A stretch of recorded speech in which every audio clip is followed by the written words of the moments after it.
Welcome to channel. Friends, आप सभी का स्वागत है आपको अपने यूट्यूब चैनल पे। ऑल ऑफ अस चैनल को सब्सक्राइब करके बेल आइकन वाला बटन प्रेस कर दीजिए। फ्रेंड्स, आईबीपीएस आरआरबी पीओ 2021 के बारे में बात करने वाली हैं। अभी जो इनके इंटरव्यूज चल रहे हैं वो 2020 के चल रहे हैं, पर आईबीपीएस आरआरबी पीओ 2021 के बारे में डिटेल में डिस्कशन करने वाले हैं यहाँ पे कि कब एग्जामिनेशन है, किस तरह से प्रिपरेशन करनी है, क्या कुछ चीज़ें आप लोगों को करनी है जो 2020 में जिन लोगों ने गलतियाँ की वो नेक्स्ट ईयर से ना हो, या जो स्टूडेंट अभी ग्रेजुएशन करके आ रहे हैं तो उनके लिए किस तरह से प्रिपरेशन करने के लिए एक अच्छा और बेस्ट मेथड रहेगा, क्या कुछ चीज़ें होती है, कैसे सिलेक्शन प्रोसीजर होता है, पूरी डिटेल में आप लोगों को इस वीडियो में मिलेगा। और 150 डे स्टडीज प्लान यानी 150 दिन ही आप लोगों के पास बचे हुए हैं आरआरबी पीओ 2021 के प्रीलिम्स एग्जाम में। ये बात भी आप लोग ध्यान रखें। अभी आरआरबी पीओ का एग्जामिनेशन 2020 का इंटरव्यू चल रहा है, उसके बाद उसका फाइनल रिजल्ट आना बाकी है, जो कि आपका मिड ऑफ मार्च के अंदर आप लोगों का रिजल्ट देखने को मिल जाएगा। यानी 15 मार्च तक आप लोगों का आरआरबी 2020 का लगभग फाइनल हो जाएगा रिजल्ट। उसके बाद डीवी और लगभग आप लोगों का मई तक पूरा का पूरा प्रोसीजर ये कंप्लीट हो जाएगा 2020 का। इसके बाद बात करते हैं आईबीपीएस आरआरबी पीओ 2021 के बारे में, जिसके अंदर सिर्फ और सिर्फ 150 दिन आप लोगों के पास है प्रीलिम्स के अंदर। अगर कोई प्रिपरेशन करना चाह रहा है अभी से या पहले से कर रहे हैं तो आप लोगों के पास 150 दिन बहुत कम समय है आप लोगों के लिए। 150 दिन के अंदर अगर आप लोग जीरो से लेकर स्टार्ट कर रहे हो प्रिपरेशन, तो आप लोगों को पूरा डेडिकेशन होके यहाँ पे स्टडी करोगे, तभी आप लोग इन 150 दिनों में अपना पूरा सिलेबस कंप्लीट कर पाओगे। उसके बाद मॉक टेस्ट आप लोगों को लगाने हैं और आप लोगों को फिर एग्जामिनेशन क्वालिफाई करना है। इसके नोटिफिकेशन की बात करें, नोटिफिकेशन आपका जो जारी होगा वो जून के अंदर 10 या 15 जून को इसका नोटिफिकेशन आप लोगों को देखने को मिल जाएगा आईबीपीएस की साइट पे। जून के अंदर आप लोगों के फॉर्म फिल करवाए जाएंगे आरआरबी पीओ के, और उसके बाद आप लोगों का जो है वो एग्जामिनेशन होगा। तो चलिए पहले देख लेते हैं एग्जाम कब है इसका। देखिए, प्रीलिम्स एग्जाम की बात करूं तो यहाँ पे देखिए दो चीज़ें होती है। एक होता है ऑफिस असिस्टेंट का एग्जामिनेशन, यानी जिसको आप आरआरबी क्लरिकल बोलते हो। दूसरा होता है ऑफिसर स्केल फर्स्ट या आरआरबी पीओ जिसको आप बोलते हो। तो 1/8/2021, 7/8/2021, 8/8/2021, 14/8/2021 और 21/8/2021 ये प्रीलिम्स की डेट है। इन डेट पे आपका प्रीलिम्स होगा। अब इनमें दो डेट तो ऐसी है जिनमें आप लोगों का पीओ का प्रीलिम्स होगा, यानी 1 और 7 तारीख को पीओ का प्रीलिम्स होगा, और आगे 8, 14 और 21 को आपका आरआरबी क्लरिकल का प्रीलिम्स एग्जाम होगा। इसके बाद मेंस की बात करें तो जो मेंस एग्जामिनेशन होगा ऑफिसर स्केल फर्स्ट यानी आरआरबी पीओ का, वो होगा 25/9/2021 को। 25/9 यानी 25 सितंबर को आप लोगों का मेंस का एग्जामिनेशन होगा आरआरबी पीओ का। इसके बाद आप लोगों का आरआरबी क्लरिकल का मेंस 3 अक्टूबर 2021 को है। तो आप लोग ये ध्यान रखें। तो बहुत कम टाइम आप लोगों के पास है, सिर्फ और सिर्फ 150 दिन का समय है। इसके अंदर आप लोगों को प्री प्लस मेंस दोनों की प्रिपरेशन करनी है। 5 सब्जेक्ट आप लोगों के एग्जाम के अंदर आते हैं, 5 के 5 सब्जेक्ट आप लोगों को कवर करने हैं। तो आगे बात करेंगे कौन से सब्जेक्ट है और किस तरह से आप लोगों के एग्जाम के अंदर आते हैं और कौन कौन से टॉपिक से क्वेश्चन आते हैं। वीडियो में बने रहिए और चैनल को सब्सक्राइब कर लीजिए। देखिए, सबसे पहले अगर बात की जाए तो एज की बात कर लेते हैं कि अगर आप लोग इसके लिए एलिजिबल हो रहे हो तो आपकी एज क्या होनी चाहिए। देखिए, ऑफिसर स्केल फर्स्ट की अगर मैं बात करूं यहाँ पे, तो ऑफिसर स्केल फर्स्ट के लिए जो एज आपकी होनी चाहिए, मिनिमम एज आपकी 18 साल होनी चाहिए और मैक्सिमम एज आपकी 30 साल होनी चाहिए। मिनिमम 18, मैक्सिमम एज 30 साल आप लोगों की होनी चाहिए। अगर आप लोग किसी भी शेड्यूल कास्ट से हो या ओबीसी से हो तो ओबीसी में 3 साल का रिलैक्सेशन है, यहाँ पे शेड्यूल कास्ट में 5 साल का रिलैक्सेशन है। तो आप लोग ये ध्यान रखें कि 18 से 30, मिनिमम 18, मैक्सिमम 30, ये आप लोगों के लिए आरआरबी पीओ के लिए। अगर आरआरबी क्लरिकल के लिए आप लोग जा रहे हो तो यहाँ पे देख सकते हो आप 18 से 28 के बीच में आप लोगों की रहेगी। तो उसके लिए अपने अलग से बात करेंगे आरआरबी क्लरिकल के लिए। एक बार अपने पीओ के लिए बात करें तो यहाँ पे 18 से 30 साल आपकी एज रहेगी। लास्ट ईयर के नोटिफिकेशन के अकॉर्डिंग है ये 1/7/2020। इस साल जो नोटिफिकेशन आएगा उसके अकॉर्डिंग आप लोगों की 18 से 30 साल रहेगी। नेक्स्ट देखिए, यहाँ पे एजुकेशन क्वालिफिकेशन की बात की जाए तो यहाँ पे सिर्फ और सिर्फ आप लोगों को बैचलर डिग्री चाहिए, जिसमें आप लोगों की बीएससी, बीकॉम, बीए, किसी भी सेक्टर में आप लोगों के पास एक बैचलर डिग्री होनी चाहिए या इसके इक्विवेलेंट आप लोगों के पास कोई और डिग्री होनी चाहिए। इसके अलावा अगर बात की जाए यहाँ पे लैंग्वेज की, देखिए लैंग्वेज यहाँ पे आरआरबी के अंदर जिस भी स्टेट से आप लोग अप्लाई कर रहे हो, चाहे आप लोग राजस्थान से हो, गुजरात से अप्लाई कर रहे हो, तो आपको गुजराती लैंग्वेज आनी चाहिए। उसके लिए आपको 6 महीने का टाइम भी इसमें मिलता है, पर वो लैंग्वेज आप लोगों को आनी चाहिए। इंटरव्यू के टाइम भी आप लोगों से पूछा जा सकता है क्वेश्चन कुछ ना कुछ, तो आप लोगों को ये चीज़ें आनी चाहिए अगर आप लोग उस स्टेट से प्रिपेयर कर रहे हो तो।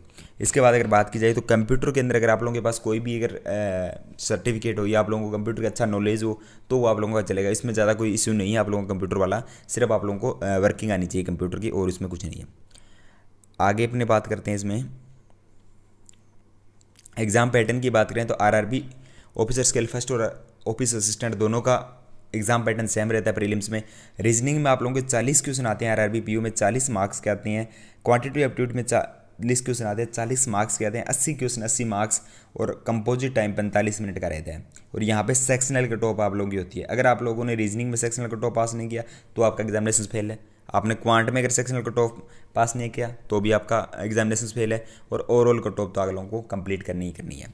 तो यहाँ पे देखने वाली बात यह कि यहाँ पे सबसे बड़ी दिक्कत क्या आती है कि यहाँ पे 40 क्वेश्चन ठीक है 80 मार्क्स के हैं दोनों में, पर दिक्कत ये आती है कि यहाँ पे कंपोजिट टाइम 45 मिनट का है। आईबीपीएस एसबी के एग्जाम में जाओगे आप लोग, आईबीपीएस क्लरिकल में जाओगे, आईबीपीएस पीओ में जाओगे, वहाँ पे आप लोगों को 20-20 मिनट का टाइम मिलता है, तो अपने आप जो है वो नेक्स्ट सब्जेक्ट पे स्विच हो जाता है।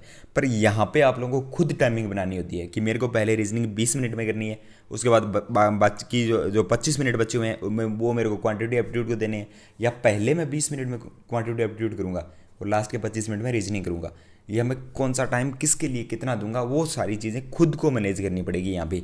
तो इसके लिए प्रिपरेशन करने के लिए आप लोगों को अच्छी तैयारी आप लोगों की होनी चाहिए, और मॉक टेस्ट भी आप लोगों ने अच्छे दिए हुए होने चाहिए।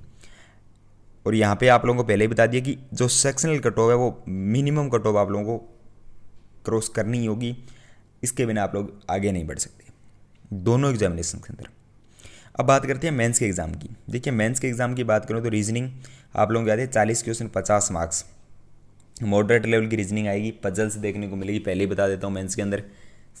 उसके बाद कंप्यूटर नॉलेज 40 क्वेश्चन 20 मार्क्स, सबसे ज़्यादा इंपॉर्टेंट यहाँ पे चीज़ है तो वो है कंप्यूटर अवेयरनेस, 40 क्वेश्चन आते हैं 20 मार्क्स के आते हैं। जनरल अवेयरनेस जीए की बात करते हैं 40 क्वेश्चन 40 मार्क्स, इंग्लिश या हिंदी दोनों में से कोई भी ले सकते हो। यहाँ पे सबसे बड़ा बेनिफिट ये है कि आप इंग्लिश भी चूज़ कर सकते हो, हिंदी भी कर सकते हो, दोनों में से जो लैंग्वेज आप लोगों के लिए सफिशिएंट हो, जो लैंग्वेज में आप लोग ईजी फील कर रहे हो, जो लैंग्वेज आपको आती है, जिसमें आप लोग महारत हासिल करके वो वाली लैंग्वेज आप लोग यहाँ पे सिलेक्ट कर सकते हो। 40 क्वेश्चन दोनों के आएंगे।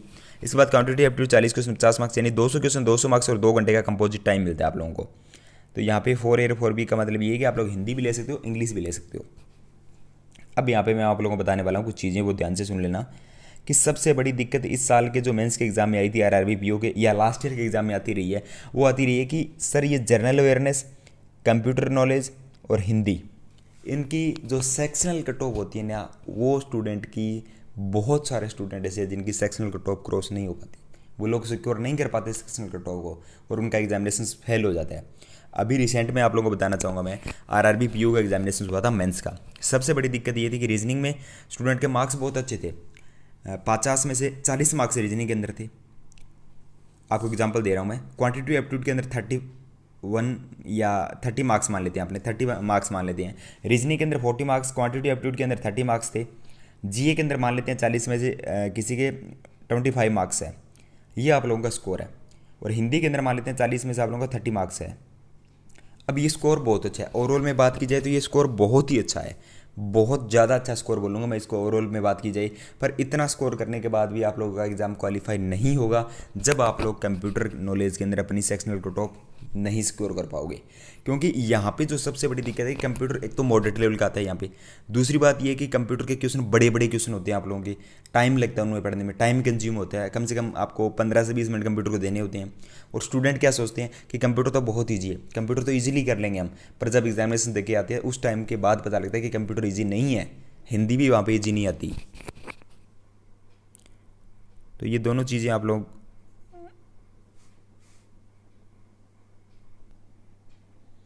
कंप्यूटर के लिए स्पेशली मैं खुद के नोट्स लेके आ रहा हूँ आप लोगों के लिए।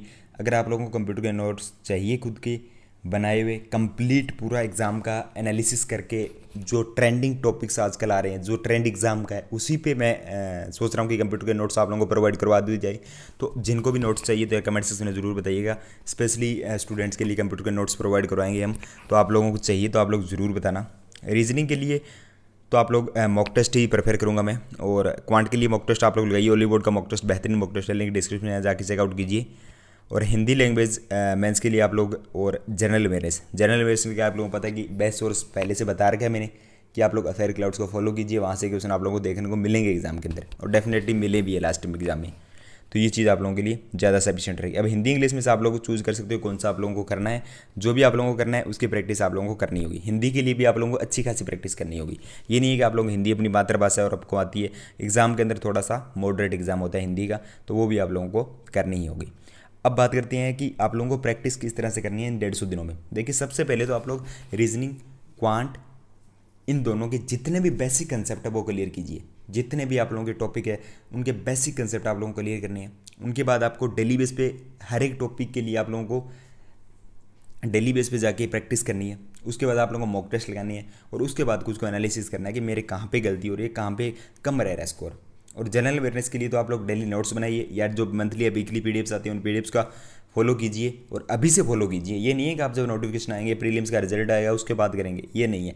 अभी से फॉलो कीजिए तभी फायदा होगा। और कंप्यूटर अवेयरनेस के लिए नोट्स जल्दी आने वाले हैं तो वो भी आप लोग जरूर उनको फॉलो करो, तभी आप लोगों का फायदा होगा। और सबसे बड़ी दिक्कत फिर से यहाँ पे आती है, 2 घंटे का कंपोजिट टाइम है आप लोगों को टाइम मैनेज करने में। पर आप लोग एग्जाम तक अगर हमारे साथ जुड़े रहोगे तो आप लोगों को पूरा कंप्लीट एनालिसिस और रिव्यू के साथ आप लोगों को बताया जाएगा किस तरह से आप लोगों को टाइम मैनेज करना है। तो आप लोग यार परफेक्टली जो भी एग्जामिनेशन को किस तरह से करते हो वो आप लोग पूरा का पूरा कंप्लीट यहाँ पे सीखोगे। इसके बाद अगर बात करें अपने सिलेबस की, देखिए रीजनिंग के अंदर यहाँ पे बात की जाए सिलोजिज्म्स आता है आपका, प्रीलिम्स में आता है, मेंस में आता है, बैरिड लेसन दोनों में देखने को मिलता है, डायरेक्शन दोनों में आता है, इनपुट आउटपुट दोनों में देखने को मिलेगा, कोडिंग डिकोडिंग दोनों में आएंगे प्री प्लस मेंस में। पजल्स आप लोगों की 5 पजल्स प्री में आएगी और यही 5 पजल मेंस में आएगी। प्री में लेवल ईजी होगा, मेंस में लेवल थोड़ा सा हार्ड हो जाएगा। Data sufficiency pre plus mains दोनों में देखने को मिलेगी और अल्फा न्यूमेरिक और मिसलेनियस के क्वेश्चन भी दोनों में देखने को मिलेंगे। अब सबसे बड़ा कंसेप्ट है कि सर 150 दिनों में किस तरह से प्रिपरेशन करें। देखिए सबसे पहले तो आप लोग जो पजल को छोड़ के बाकी जितने भी टॉपिक है इनको कवर कीजिए। इनके जितने भी बेसिक कंसेप्ट है, जिनके जितने भी क्वेश्चन आप लोग उनकी प्रैक्टिस कर सकते हो उतने प्रैक्टिस कीजिए। ये जरूरी क्यों है वो मैं आप लोगों को बताऊंगा। उसके बाद आप लोग डेली बेस पे पजल्स फॉलो कीजिए कि आप लोग 10 प्रीलिम्स की पजल डेली करनी है, आपको 1 या 2 मेंस की पजल करनी है। ये आपका शेड्यूल होना चाहिए और ये सारे के सारे क्वेश्चन आप लोग अल्टरनेट डेज पे करें। यानी आज आपने सिलोजिज्म का टॉपिक कंप्लीट किया तो कल आप लोग ब्लड रिलेशन कीजिए, ब्लड रिलेशन कल आपने टेस्ट लगाया उसके बाद आप डायरेक्शन लगाइए। ये टॉपिक क्यों जरूरी है वो भी बता रहा हूँ। आपको 45 मिनट का टाइम मिलता है, उसमें से मान लीजिए आपने 20 मिनट रीजनिंग को दिए हैं। अब 20 मिनट में आपको 5 पजल्स भी बनानी है। अब 5 पजल्स के लिए आप लोगों को 12 से 13 मिनट का टाइम चाहिए। 12 से 13 मिनट आप लोगों को टाइम चाहिए 5 पजल्स बनाने में प्रीलिम्स के एग्जाम में। तो उसके लिए 12 से 13 मिनट आएंगे कहाँ से, क्योंकि क्वेश्चन तो आप लोगों को 40 करने होंगे। 40 के बिना तो एग्जाम पास नहीं होता, कट ऑफ आप लोग देख रहे हो, 40 करने पड़ेंगे। तो 40 के लिए बाकी का टाइम बचा के कहाँ से लेके आएंगे अपने, टाइम यहाँ से बचेगा कि सिलोजिज्म के 5 क्वेश्चन आ रहे हैं उनको अपने 1.5 या 2 मिनट में करेंगे। होंगे कब, 1.5 या 2 मिनट में, बहुत ज़्यादा प्रैक्टिस होगी तभी हो पाएंगे। इसके बिना आप लोगों के ये क्वेश्चन नहीं हो पाएंगे। अगर सिलोजिज्म के 5 क्वेश्चन 5 मिनट में हो रहे हैं तो पजल्स नहीं हो पाएगी, पजल्स नहीं हो पाएगी तो स्कोर नहीं बढ़ पाएगा। स्कोर नहीं होगा तो फिर आप लोगों को पता है कट ऑफ आप लोग देख लेना, आप आगे कट ऑफ भी देखेंगे। इसी तरह blood relation, direction, input output, coding, इनके 5-5 के सेट्स आते हैं और ये आपको 2 या 2.5 मिनट में कंप्लीट करने होंगे। तभी आप लोगों के पास पजल्स के लिए टाइम बचेगा और आप लोग आगे जो है वो पजल्स अपनी 5 पजल्स 12 या 13 मिनट में कर पाओगे। तो ये इसीलिए मैं बोल रहा हूँ कि इन टॉपिक्स को पहले ज़्यादा स्ट्रॉन्ग बनाइए आप लोग। पजल्स आप लोगों की स्ट्रॉन्ग हो जाएगी। हर एक स्टूडेंट यही चाहता है कि मेरी पजल स्ट्रॉन्ग हो जाए, पर पजल स्ट्रॉन्ग होने से भी एग्जाम नहीं निकलेगा। ये टॉपिक आप लोगों की स्ट्रॉन्ग होनी चाहिए और इनके लिए मैंने आप लोगों को बता दिया कि पहले इनके बेसिक कंसेप्ट क्लियर कीजिए, उसके बाद मॉडरेट और उसके बाद हाई लेवल के कंसेप्ट इनके क्लियर कीजिए। उसके बाद इनके डेली टेस्ट भी आप लोग लगाइए। अब बात करते हैं क्वांटिटी एप्टीट्यूड की। यही चीज़ क्वांटिटी एप्टीट्यूड में है कि आप लोग डीआईज आप लोगों को करने होंगे, जो कि प्री के अंदर मैं आप लोगों को बता दूं डी एकदम इजी वाले आएंगे। मेंस के अंदर आप लोगों के पर यहाँ पे कोई भी टॉपिक डी आपको मेंस के अंदर देखने को नहीं मिलेगा। यानी अर्थमेटिक के टॉपिक से डीआई नहीं होगा, पर डीआई आप लोगों के कैलकुलेटिव होंगे मेंस के अंदर, लॉजिकल डीआईज होंगे, मिसिंग डीआई आप लोगों के होंगे, कैसलेट डीआई आप लोगों के पास होगा। तो उसमें आप लोगों को टाइम लगेगा, समझने में डाटा टाइम लगेगा, उसको सोल्व करने के लिए आपकी कैलकुलेशन स्पीड चाहिए आप लोगों में। तो वो सारी चीज़ें आप लोगों के पास होनी चाहिए। इसके अंदर आपको number series, simplification, quadratic equation और डाटा आइडेंटिफिकेशन और arithmetic equation, profit and loss, time and break, bottom stream, percentage, age, ratio, mixture, probability, ये वाले टॉपिक होंगे। तो यहाँ पे आप लोग क्या कीजिए कि सबसे पहले अपने कंसेप्ट क्लियर कीजिए, चाहे नंबर सीरीज हो, सिंप्लीफिकेशन हो, क्वाड्रेटिक इक्वेशन हो, सबसे पहले कंसेप्ट अपने क्लियर करने हैं। उसके बाद आप लोगों को इनकी मैं बात कर रहा हूँ, इनके आप लोग हर दिन 50 क्वेश्चन नंबर सीरीज के, 50 क्वेश्चन सिंप्लीफिकेशन के, 50 क्वेश्चन क्वाड्रेटिक इक्वेशन के, और आप लोगों को 2 या 3 प्रीलिम्स के डीआई और 1 या 2 मेंस के डीआई आप लोगों को डेली सोल्व करने होंगे। तभी आप लोग एग्जाम क्वालिफाई कर पाओगे। अगर सिर्फ प्रीलिम्स के डीआई करोगे तो मेंस में डीआई नहीं होंगे। और आप लोगों को पता है कि डीआईज ही आजकल आते हैं मेंस में, तो लॉजिकल डीआई, साथ में आप लोगों को मिसिंग डीआई और साथ में आप लोगों को कैसलेट डीआई, इनकी प्रैक्टिस बहुत ज़्यादा करनी है। पहले आप लोग इनका 50 क्वेश्चन आप लोगों को कंसेप्ट क्लियर करने के बाद डेली बेस पे करनी है, तभी आप लोगों की सिंप्लीफिकेशन जल्दी हो पाएंगे वहाँ पे। वही कंसेप्ट यहाँ पे है कि अगर आप लोग अर्थमेटिक करना चाहते हो प्रीलिम्स के अंदर, तो 20 मिनट में या 25 मिनट में अगर अर्थमेटिक करना चाहते हो, तो ये सिंप्लीफिकेशन के 5 क्वेश्चन जो आप लोगों के आएंगे ये 2 या ढाई मिनट में करने होंगे। नंबर सीरीज के 5 क्वेश्चन आएंगे 2 या ढाई मिनट में आप लोगों को करने होंगे। क्वाड्रेटिक इक्वेशन के 5 क्वेश्चन आएंगे 2 या ढाई मिनट में आप लोगों को करने होंगे। और डीआई के अगर 15 क्वेश्चन आ रहे हैं तो उनको आप 2 या 3 या 4 या 5 मिनट मैक्सिमम आप लोगों को कंप्लीट करना होगा, तभी आप लोग अर्थमेटिक के क्वेश्चन कर पाओगे वहाँ पे। तो ये चीज़ आप लोगों को फॉलो करनी है। और अर्थमेटिक के टॉपिक आप लोगों को 100% करने ही होंगे, इनके बिना सिलेक्शन नहीं हो पाएगा, क्योंकि आजकल जो एग्जामिनेशन के अंदर अर्थमेटिक के क्वेश्चन ही पूछे जाते हैं। अब पीयू के अंदर आप लोगों को 10 क्वेश्चन अर्थमेटिक से आएंगे, अगर आप लोग उनको नहीं कर पाओगे, मान लीजिए आप 10 में से 8 ही क्वेश्चन कर पा रहे हो, तो भी आपका सिलेक्शन श्योर हो जाएगा यहाँ पे, क्योंकि कट ऑफ आगे देखोगे आप तो आपको पता चलेगा कि किस तरह से जाती है। इसके बाद जीएस सेक्शन की बात की जाए, current affairs, static awareness, banking awareness, तीनों चीज़ें आएगी आरआरबी के अंदर। कुछ भी फिक्स नहीं है कहाँ से कितना वेटेज आएगा, पर सबसे ज़्यादा वेटेज फिर भी मैं बता देता हूँ करंट अफेयर का रहता है। और अफेयर क्लाउड बेस्ट सोर्स है, लिंक डिस्क्रिप्शन में दे रखा है, जाके करियर क्लाउड्स ऐप डाउनलोड कीजिए और बैंकिंग सक्सेस कोड यूज़ करके 10% का डिस्काउंट ले सकते हो। अभी 50% ऑफ भी चल रहा है उस पर, तो आप लोगों के लिए बेस्ट पीडीएफ्स रहेगी।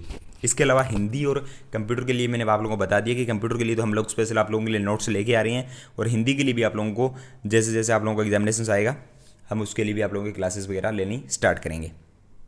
और उसके लिए आप लोगों को बेस्ट सोर्स वो हिंदी के लिए जल्दी आप लोगों को मैं प्रोवाइड करवा दूंगा। अगर आप लोग हमारे टेलीग्राम पे जुड़े हो तो वहाँ पे आप लोगों को बहुत सारी पीडीएफ्स मैं प्रोवाइड करवाता रहता हूँ, तो वहाँ पे भी आप लोगों को मिल जाएगी। तो टेलीग्राम पे जुड़ जाइए जल्दी से, लिंक डिस्क्रिप्शन में दे रखा है, या बैंकिंग OIT आप लोग सर्च कर सकते हो। कट ऑफ की बात की जाए तो इस साल की जो प्रीलिम्स की कट ऑफ थी, राजस्थान की 66 कट ऑफ थी, 80 में से ये 80 में से कट ऑफ है प्रीलिम्स की जनरल कैटेगरी की। पंजाब की 59 है। अगर आपको पूरी सभी जितने भी स्टेट्स आप लोगों की उनकी कट ऑफ्स देखनी है तो सेपरेट वीडियो चैनल पे जाके देखिए, वहाँ पे कट ऑफ सभी स्टेट की प्रीलिम्स की, OBC जनरल दोनों की कैटेगरी की कट ऑफ मैंने डाल रखी है, तो जाके देख लीजिए आप लोग, वीडियो चैनल पे मिल जाएगा, आप लोगों को लिंक भी डिस्क्रिप्शन में मिल जाएगा। तो ये वाली आपकी प्रीलिम्स की सभी कट ऑफ। अब आप देख सकते हो कि 80 में से 66 नंबर राजस्थान की कट ऑफ थी। ये कट ऑफ हर साल नहीं जाती है, पर इस साल कुछ वैकेंसी का था, कुछ बैंक ऑफ बड़ौदा ने वैकेंसी वापस ले ली, उसके बाद वैकेंसी वापस आ गई, इसी वजह से ये कट ऑफ देखने को मिली।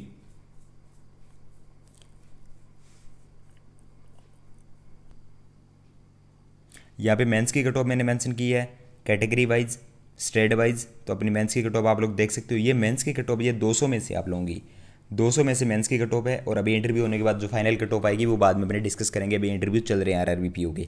तो राजस्थान की कट ऑफ इस बार सबसे कम थी, 47.63 थी। वो मैं आप लोगों को पहले भी बताया कि बैंक ऑफ बड़ौदा की वैकेंसी के चक्कर में ये कट ऑफ कम रही है, पर ये कट ऑफ हर साल कम नहीं रहती। आप लोग कट ऑफ देख के फॉर्म मत फिल किया करोगे कि स्टेट से फिल करना है। कट ऑफ्स आप लोगों को जो रहती है उस पर डिपेंडेंट होती है, वैकेंसी कितनी स्टेट में, कितने कैंडिडेट अपीयरिंग हो रहे हैं, एग्जाम का लेवल क्या है, इन चीज़ों पे कट ऑफ डिपेंड होती है। तो हर एक कैटेगरी का आप लोग यहाँ पे कट ऑफ देख सकते हो, आप लोगों के सामने है कट ऑफ, और सारी चीज़ें मैंने आप लोगों को यहाँ पे बता दी है। अगर कोई भी चीज़ें आप लोगों को डाउट है आरआरबी पीयू से संबंधित किसी तरह से प्रिपरेशन करना है तो आप लोग कमेंट सेक्शन में जरूर पूछ सकते हो। सिलेक्शन इसमें prelims plus mains plus interview, ये 3 फेज इसमें रहते हैं। पहले प्रीलिम्स आप लोगों का होगा, उसके बाद मेंस होगा, और उसके बाद इंटरव्यू होगा। इंटरव्यू और मेंस के जो मार्क्स है वो आप लोगों के 80-20 के रेशियो में है। सेपरेट वीडियो चैनल पे आप लोग देख सकते हो कि 80-20 का रेशियो क्या होता है, किस तरह से इसमें मार्क्स कैलकुलेट होते हैं, वो सारी चीज़ें आप लोगों के लिए रहेगी। तो ये आपका पूरा का पूरा आरआरबी पीयू के लिए एक प्रोसीजर है। अगर आप लोगों को पसंद है तो वीडियो शेयर कीजिए, लाइक कीजिए। थैंक यू दोस्तों।